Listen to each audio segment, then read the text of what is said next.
Hey love crusader, I want to be your space invader. For you I would descend the deepest moon crater. I is more stronger than Darth Vapor. Obey me, I is your new dictator.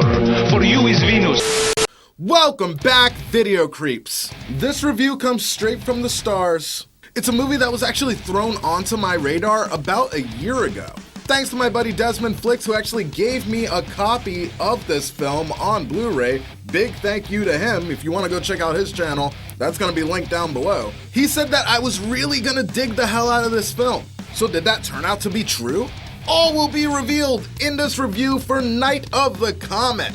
Also, just a reminder to like and subscribe to the channel. I was reading like the analytics.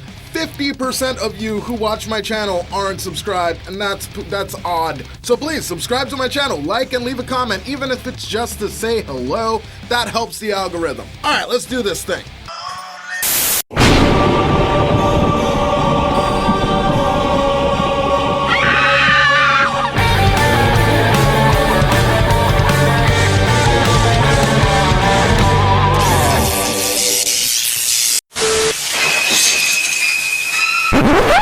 Remember, watch the whole video. Don't be a bitch. First and foremost, this episode is brought to you by Toxic Coffin. Those guys were cool enough to send me this badass Night of the Comet shirt. And y'all, this quality is out of this world, just like a comet. I'm not kidding, I feel awesome wearing this thing. I'm in comfort town.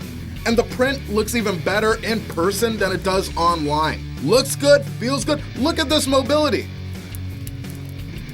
Still looks good. Please take the time to follow them on social media and check out their store. Both links will be down in the description of this video. And the entire company is literally just these two guys, best friends all their life, who grew up watching horror movies and eventually went on to start a business together. This is homegrown. If that's not enough to make you loosen up and spend a few pennies on these guys, you're depressed. Now, originally titled Teenage Comet Zombies, 1984's Night of the Comet was written and directed by Tom Everhart, most known for his work on Captain Rob and Honey, I Blew Up the Kids. The script was picked up and then distributed by Atlantic, and the film was fed a budget of $700,000. Atlantic would later go on to put out films like He-Man and She-Ra, Teen Wolf 1 and 2, and countless other films before eventually getting absorbed into Universal, then being sold to MGM. We've spoken quite a bit about that whole deal that went down between Universal and MGM if you check out my Why We Have Two Chuckies video. Tom set out to make this movie after spending a long time working on a really low-budget documentary series on PBS. And looking at the state of the world and male domination in films back in 1984, Tom wanted to make a film that blended strong female protagonists with his love for post-apocalyptic films. Atlantic had just seen some success with the film Valley Girl, and they wanted to cash in on that demographic that was already glued into the seats, while also bringing in the exact same audience that went out to see films like Repo Man. And unfortunately, this would lead to less than ideal work conditions. Producers Andrew Lane and Wayne Crawford just didn't understand Everhart's vision. And this led to a lot of creative friction on set. And with such a small budget, Everhart found himself feeling frustrated with the project and his signing on to this deal. A prime example of Everhart's supervisor not understanding his vision is the mall scene in the film, where you just see the girls running around having a gay old time. When the studio saw the footage from that scene, they actually called Everhart to fucking yell at him, saying that this is a horror movie and that they're not supposed to be having fun, they're supposed to be terrified. So then they go on to try and replace Tom Everhart on his own film. But ultimately, Everhart is very proud of the film that he was able to create, and at the end of the day, actually praises production for being so on his back about things, completely understanding that without their help, the movie wouldn't have turned out the way that it did. Tom takes the high road, and I totally respect that play. Fuck the studio for trying to impede on the creative process, but Everhart's not asking me to be his backbone or nothing. Now, while not a huge smash hit like some of the other horror films that came out around its time, namely mega hits like Children of the Corn, Friday the 13th 4, or even Gremlins for that matter, Night of the Comet found its way to a core audience that really love and praise the movie for what it is. And the reception was pretty awesome, raking in about $14 million. A major turnaround from the initial $700,000 that was invested to make the film happen.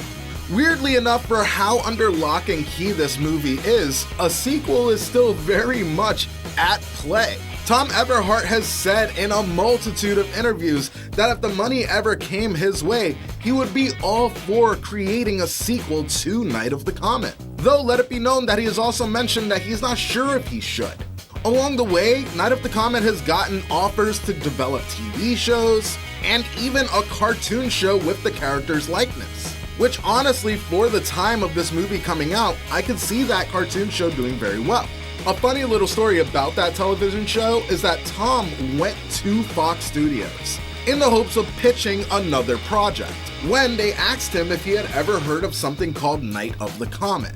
Because they initially were thinking about developing another TV show around Night of the Comet. Then they pitch it to Tom Everhart saying that they thought he would be a perfect match for it. They get all big about the rights in front of Tom, saying that it would cost next to nothing to revitalize the love for this movie, and telling him not even to worry because they probably already have the rights somewhere in storage. So Tom, being playful, goes on to ask them about, well, what about the original creator who made it? Don't you think he might have some kind of deal concerning sequels? To which Fox was like, oh, that loser, we can just buy him off.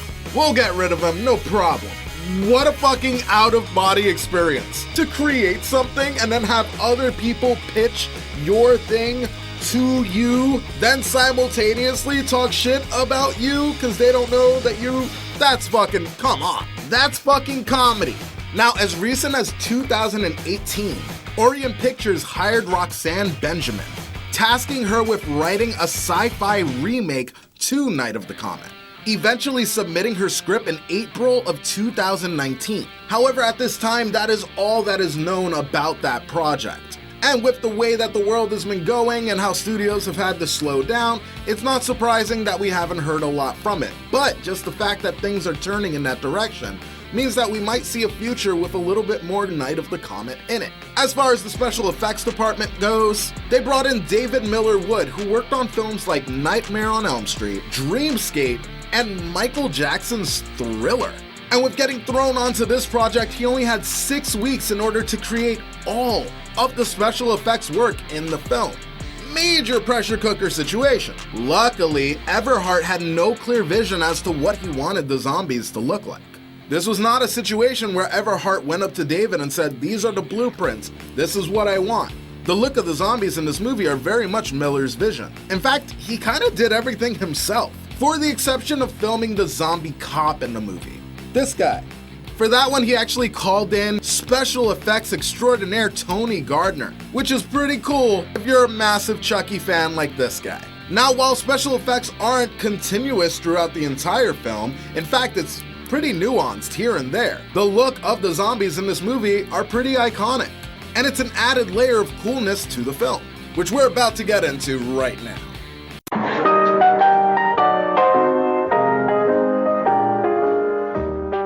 Now, like literally all great 80s films, the movie kicks off with a thick as a milkshake banger.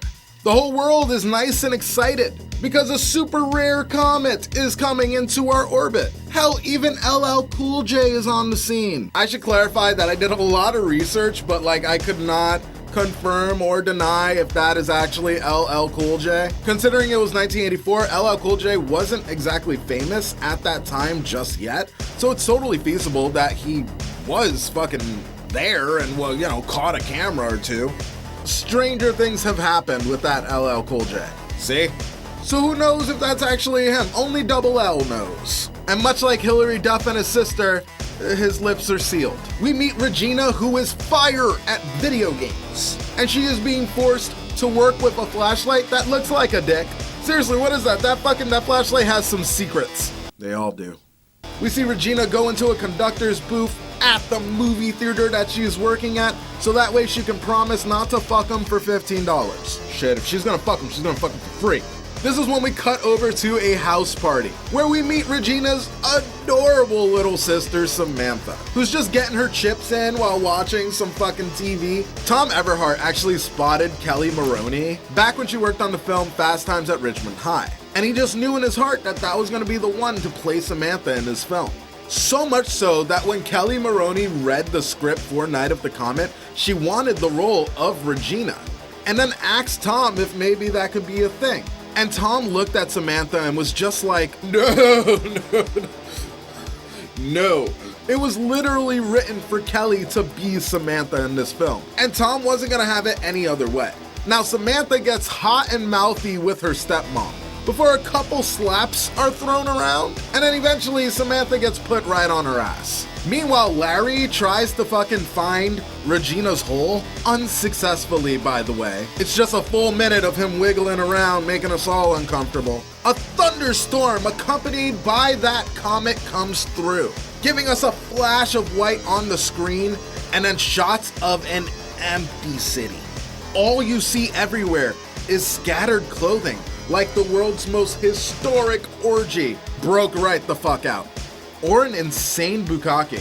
You know, if there's just one brave soul who's up to it. Now, when filming the movie, it was extremely common for them to shoot at like 5:30 in the morning.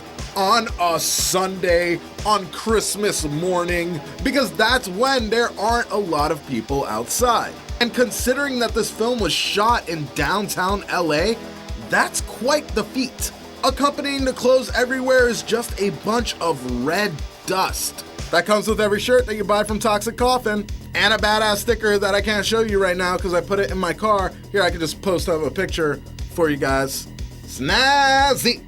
Larry and Regina wake up the very next day after a long night of Is It In Yet? And Larry steps outside only to get hacked in the head by this gross looking dude. What's his damage? Meanwhile, Regina gets back to her video game, which like what's even happening on this screen here? I don't understand.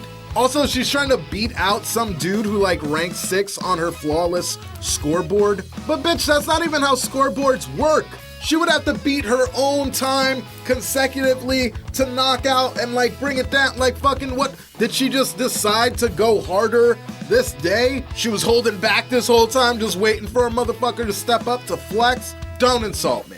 She gets locked out of the movie theater and is forced out into the world, coming across a crescent wrench that Larry was bludgeoned to death with. That's double the Larry liquid on her hands in a 24-hour period. She's an overachiever. She runs into Mr. Gross and straight up kicks his fucking ass. And as if that scene wasn't badass enough for Regina, she then jumps on a motorcycle and just rides off into the fucking sunset. And after spending what I consider a lawful amount of time at a red light, she begins to realize that nobody's a fucking round. Now, luckily, Samantha is alive and well also, still upset about getting punched in the face and ready to blackmail. She tells Regina that she spent the night in a lawn shed after she lied about running away. Side note, this is very much a Christmas movie.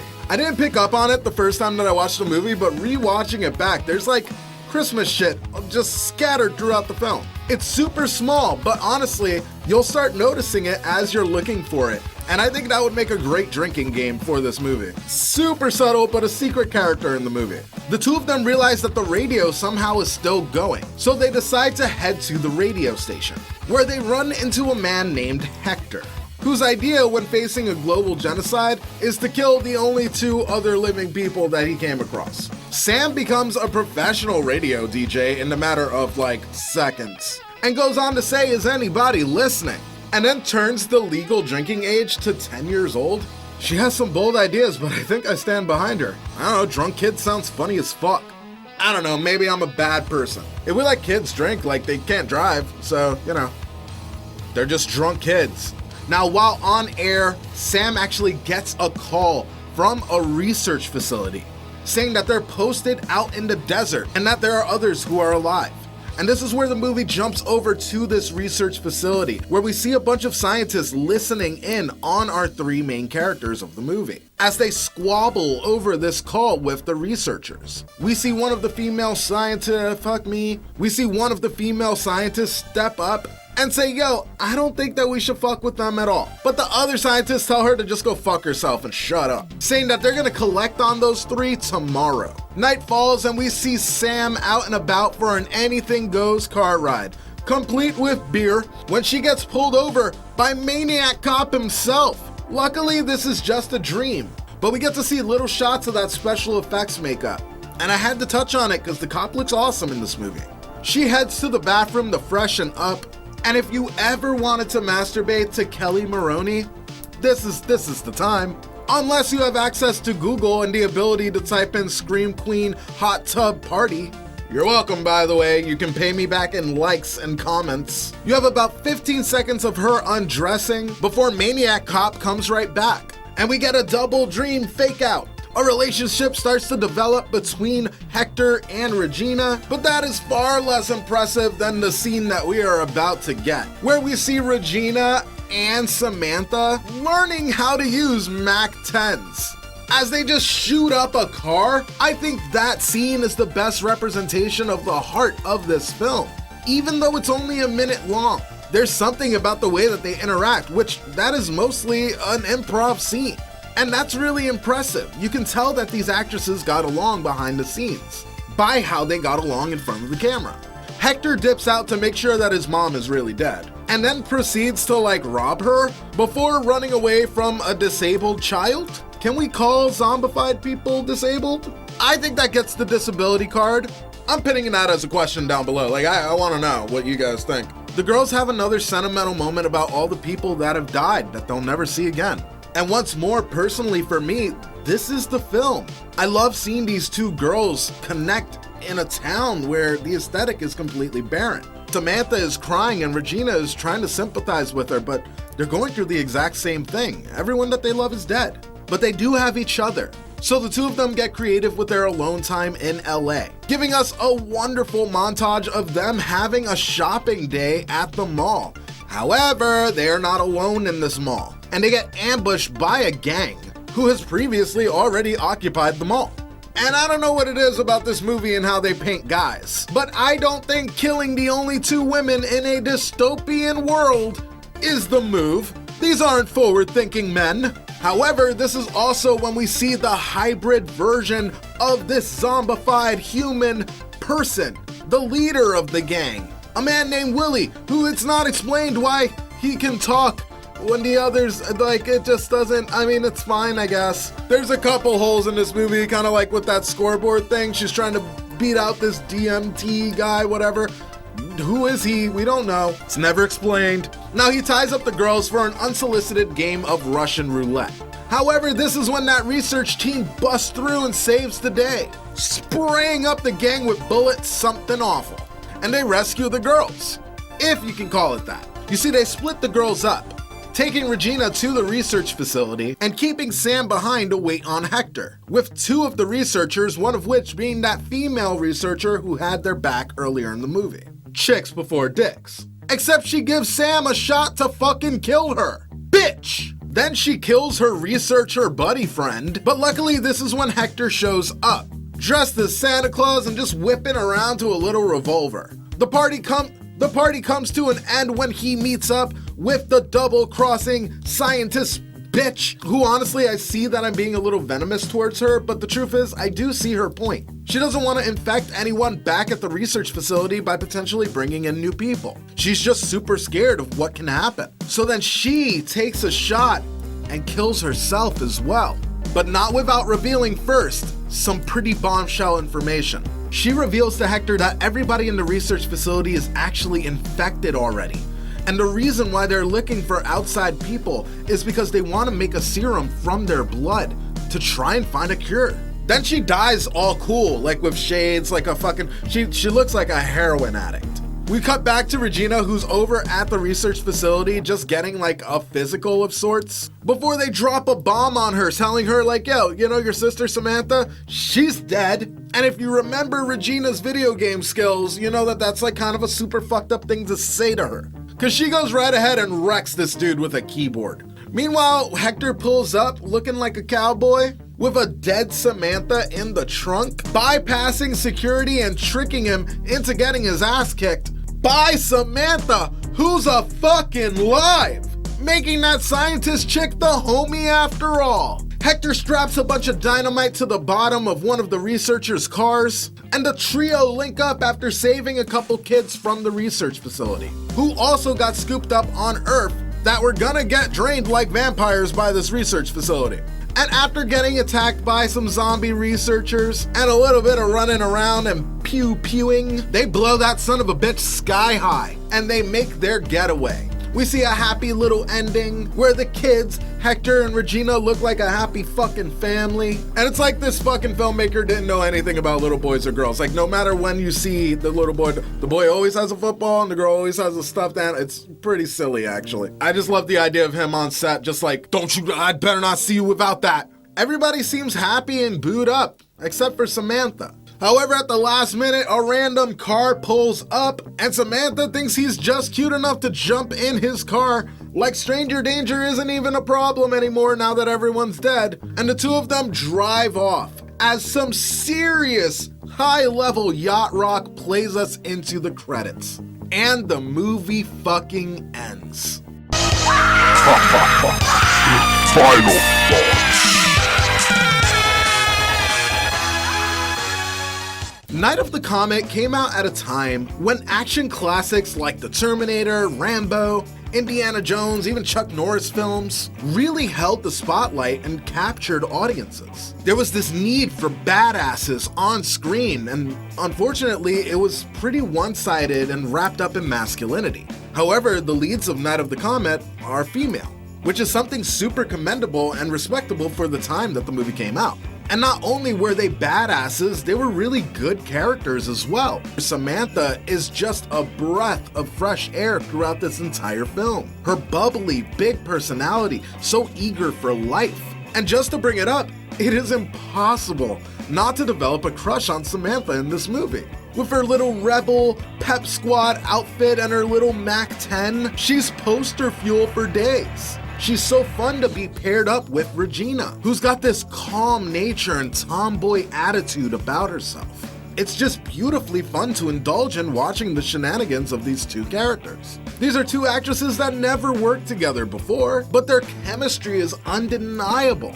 The vibe of the movie is so funky and tacky in such a positive way, and it just nails that 80s campy nature that we love from films from this era. But if I'm being real with myself, the movie does slow down in pacing at some point, namely with the research facility. I felt like that storyline was an overcomplication for something that was already kind of great. And I personally would have been completely content with seeing the misadventures of Samantha and Regina having to fight against zombies in a desolate city, all the while evading warrior-style gangs who have also survived the comet. I would have been fully content without all of this scientific explanation.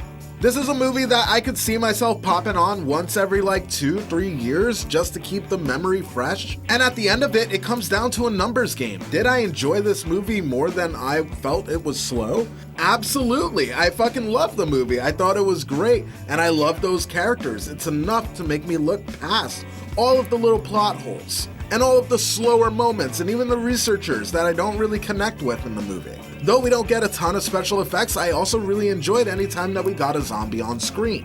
Ultimately, I highly recommend Night of the Comet, and thank you Desmond Flicks for giving me this copy. And of course, another huge thank you to Toxic Coffin for sending me this shirt and having me do this video. Again, all of those guys' links are gonna be down below, in addition to where you can find me on my social media. If you haven't already, if you're in that 50% of people who come and show up to my videos but don't subscribe, please subscribe. And if you really wanna come in and help me out, become a Patreon. That link is also down below. And we got a podcast and I do reviews and like, it's a whole other world. To everyone that wasn't a bitch and stood to the end of the video, you fucking rule. And I will see you guys on the next video. Peace, video creeps. This is the song I wrote for you, to let you know I appreciate you and everything that you do to support my channel. Yeah, yeah, yeah, yeah. Hey, Rebecca Reviews. This goes out to Kyoko too, Larry Sherman and Corey Stu. Hey,